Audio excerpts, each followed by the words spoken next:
Hey guys, we're at the end of week 4, which was all about ideas and creativity and innovation. And one of the things that I really wanted to touch on in this week's wrap-up video was the second discussion question. So the challenge that I posed to you in that discussion question was to describe a new venture idea and identify the problem that it's solving. So, using some of those strategies that we came up with, hopefully you've been able to build a little bit more of a mental model and a map over the course of this week as to how do we go about this process of generating ideas, and additionally, not just generating ideas, but matching them with a problem that they're actually going to solve. So the reason why I'm so interested and passionate about this particular discussion question is because socializing and talking about our ideas is so vitally important in the area of entrepreneurship. If we don't talk to other people about our ideas, then they will stay inside of our own minds, unvalidated, undeveloped, and we're just not really going to get any good information back. So I guess something that I'd really encourage you to do, and there aren't too many answers yet in that particular discussion question, so I know some of you are still working through that. I'm looking forward to more answers being populated in that discussion question. But it's just vitally important that we socialize our ideas and that we talk about them in order to be able to get that feedback and know how to progress forward and how to be able to move forward. And I wanted to share a little example with you guys, and it's from the Panthers ice hockey team, so a US-based ice hockey team. And look, this example doesn't have a particular aspect of social good to it. They were simply wanting to sell more jerseys. That's all they were wanting to do. And their idea was that it would be mainly the male ice hockey fans who would be the purchasers of these jerseys. That was their hypothesis. But then instead of just going out and getting a bunch of jerseys made and going out and trying to sell them, and then potentially not selling as well as what they might have thought, they did something very, very right, which was they went and surveyed the fans at the games. And they found out something extremely interesting.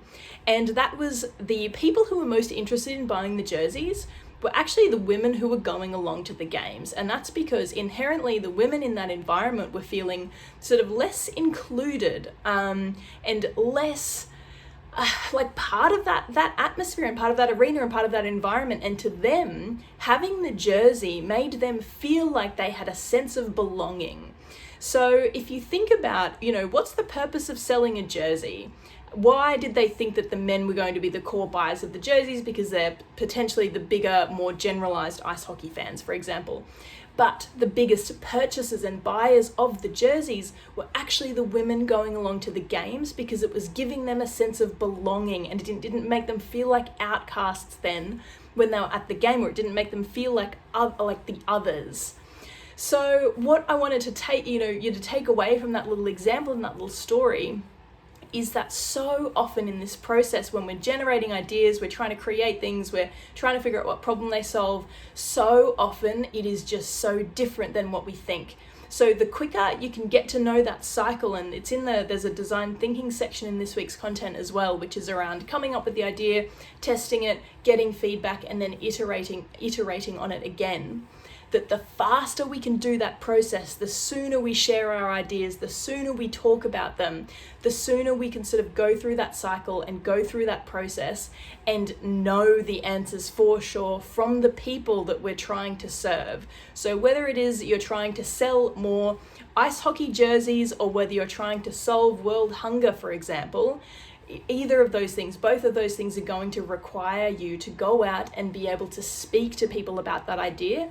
And I want to encourage you to do that even before you might feel ready, because that is one of the biggest things of all. So that's a little bit more about, a little bit more of a deep dive, I guess, into this area of coming up with ideas, about creativity, about how do we innovate, and to go out there and socialize our ideas. And you have the perfect forum in which to do that, which is this second discussion question from this week. So I hope you've been getting value from this. Like I said, I'm really looking forward to more answers ending up in that discussion over the next few days. We have a week left in this module together, so please jump in, take advantage of it. And I'm really looking forward to seeing you in week 5, our final week, which is all about screening business opportunities. I'll see you then.